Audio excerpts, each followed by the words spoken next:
লাউ দিয়ে মুগ ডাল দিয়ে পুরো মোটা করে করেছি।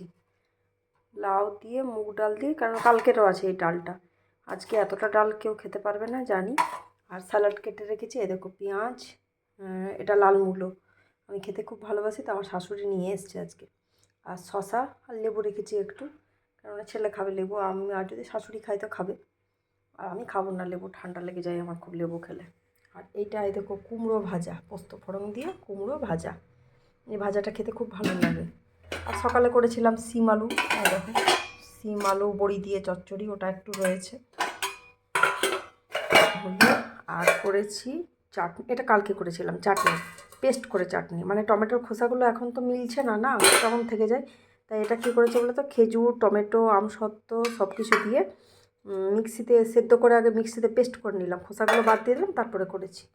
এটা আছে লাউ দিয়ে মাছের মাথা দিয়ে তরকারি, আর এটা তো ভাত কম্পালসারি দেখালাম।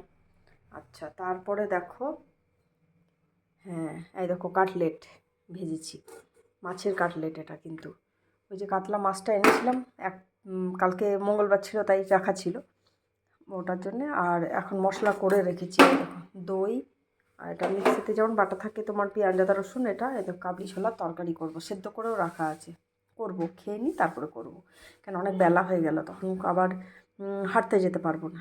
আর এই 2 পিস রাখা থাকলো, এটা কাটলেটটা করব, ওর বাবা আসবে তখন গরম গরম ভেজে দেবো।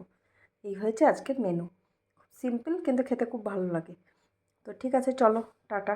কাটলেটগুলো কেমন হয়েছে বলবে, খেতে কিন্তু আমরা দেখো খেতে খাওয়াতে তো পারছি না, তাই দেখে বলবে কেমন লাগছে দেখতে।